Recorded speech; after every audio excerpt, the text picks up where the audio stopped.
Saya Dr. Damayanti Eka, SPOG dari FKIK Universitas Jambi. Hari ini akan memperagakan tentang asuhan persalinan normal. Pada kasus ini, seorang wanita berusia 30 tahun, hamilan yang ketiga, di mana didapatkan pada persalinan sebelumnya persalinan dengan riwayat normal, datang dengan usia kehamilan 38 minggu, janin tunggal hidup, presentasi kepala. Pada pasien ini, kita dapatkan pada saat ini dia sudah akan memasuki pada kala 2 atau kala persalinan, di mana sebelum kita memastikan bahwa apakah pasien sudah dapat kita lakukan pertolongan persalinan, kita akan memastikan terlebih dahulu tanda dan gejala kala 2.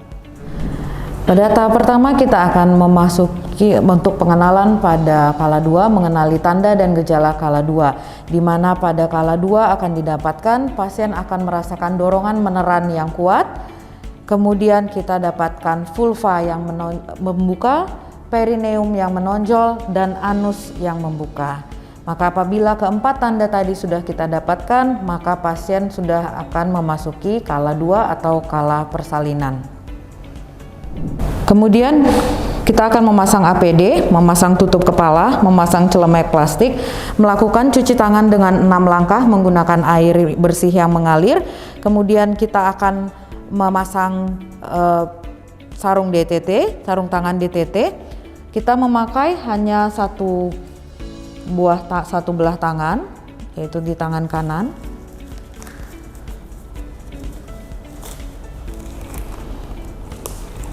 Tangan yang lain memegang jarum suntik yang sebelumnya telah kita buka.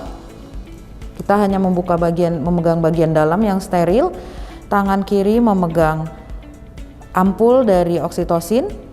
Kita membuka, kemudian kita mengambil oksitosin, kemudian kita menutup kembali. Limbah kita buang di tempat sampah. Kita masukkan ke dalam alat partuset yang steril.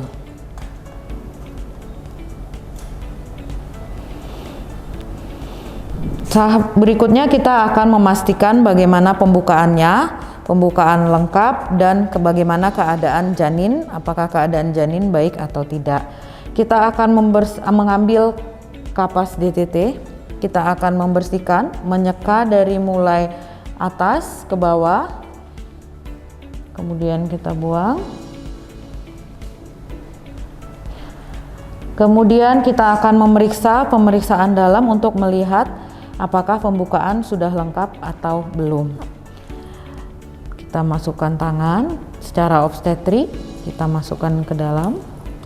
Tangan kiri memegang fundus uteri. Dari pemeriksaan kita dapatkan pembukaan lengkap. Kepala sudah berada di HOTS 3+. Berikutnya kita akan melakukan dekontaminasi sarung tangan dengan cara mencelupkan tangan yang masih memakai sarung tangan ke dalam larutan klorin 0,5%. Kemudian melepaskan dan merendam dalam keadaan terbalik dalam larutan klorin 0,5%. Berikutnya kita akan melakukan pemeriksaan detak jantung janin. Kita menggunakan stetoskop Lennec. Kita akan memeriksa berapa detak jantung janin dan berapa kontraksinya. Untuk menilai detak jantung janin, kita letakkan di bagian punggung janin. Kita letakkan, kita dengarkan. Dari pemeriksaan didapatkan detak jantung janin 140 kali per menit. Kemudian kita akan menghitung his. Kita hitung hisnya dalam 10 menit. Pada pemeriksaan didapatkan his 4 kali dalam 10 menit, lamanya 45 detik. Berikutnya kita akan mempersiapkan ibu dan memberitahukan kepada keluarga bahwa ibu akan bersalin dan membantu keluarga untuk dapat membantu ibu selama proses persalinan. Ibu, ini pembukaan sudah lengkap. Sekarang ibu sudah boleh untuk kita pimpin mengedan. Bapak nanti temanin ibu, bantu ibu apabila ibu ingin mengangkat badan, mengangkat bahunya, untuk Bapak membantu ibu meneran. Kemudian kita posisikan ibu untuk posisi yang nyaman bagi ibu untuk dia dapat meneran dengan optimal. Kemudian ibu nanti setiap kali ada kontraksi atau rasa ingin mengedan, ibu boleh mengedan seperti akan BAB keras. Ibu melihat ke arah perut, ke arah pusar, ibu meneran dengan kuat, namun dengan perlahan, jangan sampai ibu mengedan terlalu terburu-buru. Jika ibu udah akan mengeran, ibu boleh langsung meneran ya. Berikutnya kita melakukan persiapan pertolongan bayi, di mana terlebih dahulu kita akan ambil handuk yang bersih. Handuk bersih ini nanti digunakan untuk mengeringkan bayi. Kita letakkan di perut ibu. Ini handuk kita letakkan di perut ibu. Ibu, kita letakkan handuknya ya Bu. Ini untuk bayinya nanti untuk mengeringkan janinnya. Oke, berikutnya kita ambil kain bersih yang dilipat sepertiga bagian atasnya untuk kita letakkan di bokong ibu. Kemudian kita membuka tutup partuset. Kemudian kita memakai sarung tangan DTT, sarung tangan steril.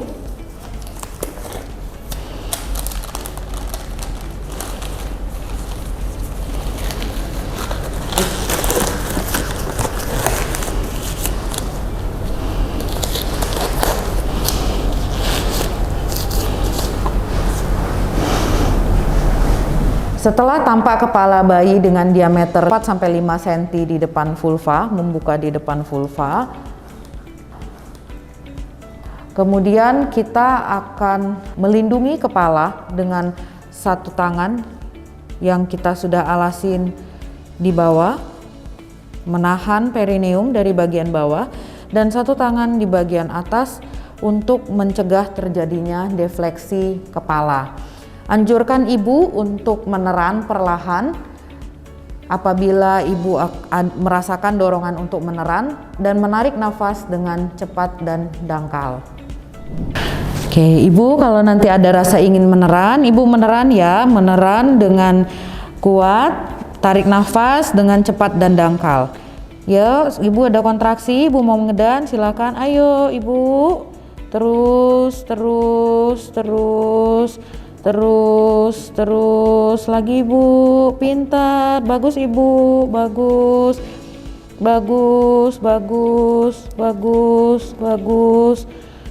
ibu, oke. Ya, kemudian kita setelah kepala lahir, kita pastikan tidak ada lilitan tali pusat.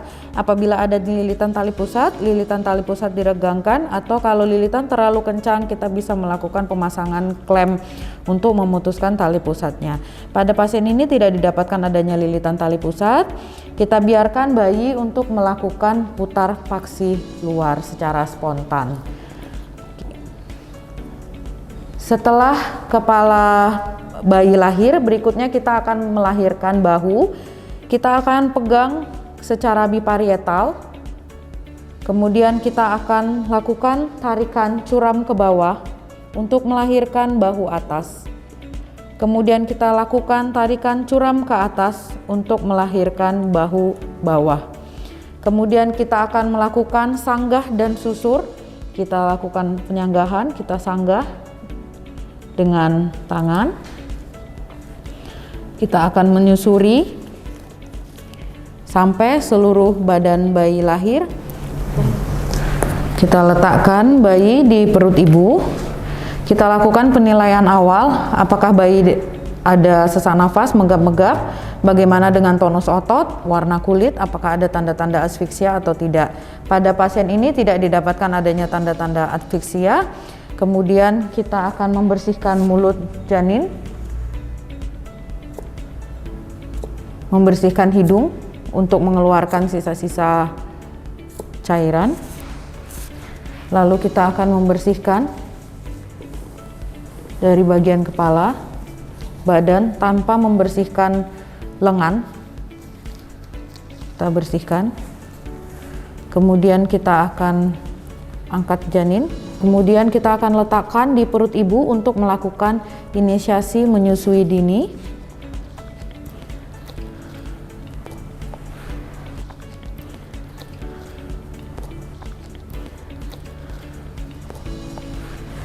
Kemudian kita akan memasang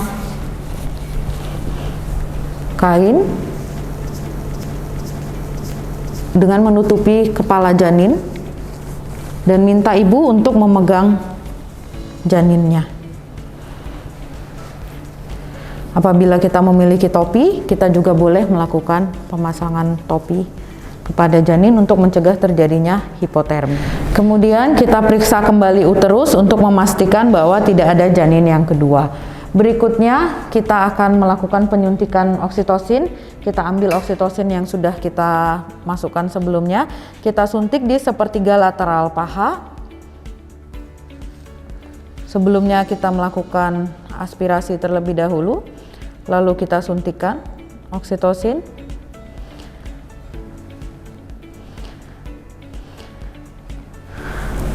Setelah kita lakukan penyuntikan oksitosin, kita akan memotong tali pusat dengan menggunakan klem tali pusat.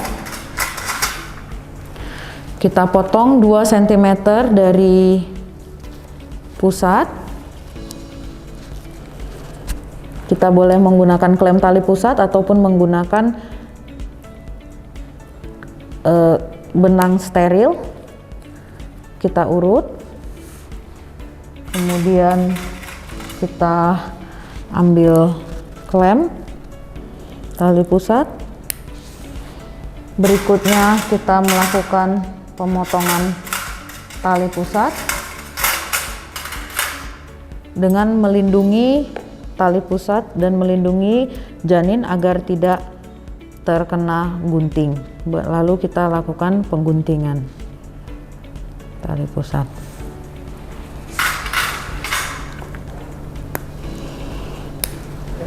Berikutnya, untuk melahirkan plasenta, kita pindahkan klem 10 cm dari depan vulva.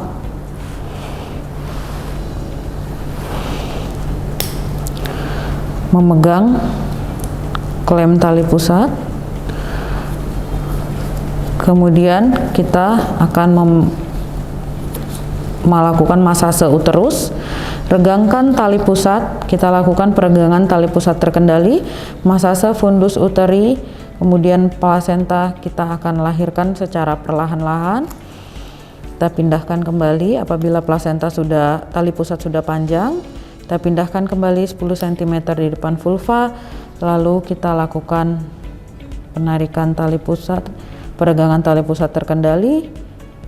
Kemudian ketika plasenta sudah lahir di depan fundus uteri, kita lakukan tahanan di daerah suprasimfisis untuk mencegah terjadinya inversio uteri. Kemudian kita ambil tali pusat, kita pegang plasenta, lalu plasenta kita lahirkan secara utuh.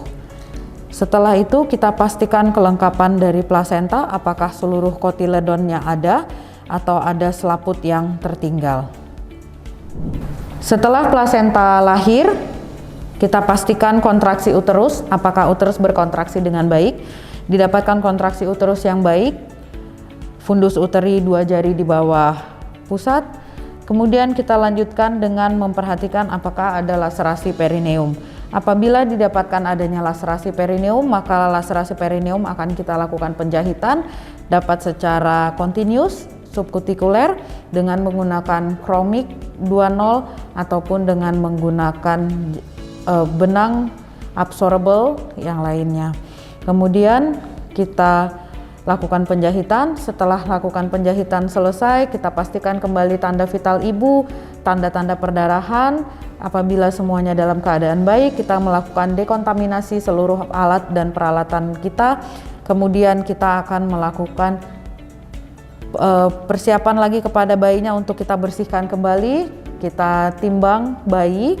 Kemudian akan kita lakukan yang terakhir adalah tahapan dokumentasi untuk mendokumentasikan seluruh tahapan persalinan yang sudah kita lakukan. Demikianlah video tutorial asuhan persalinan normal.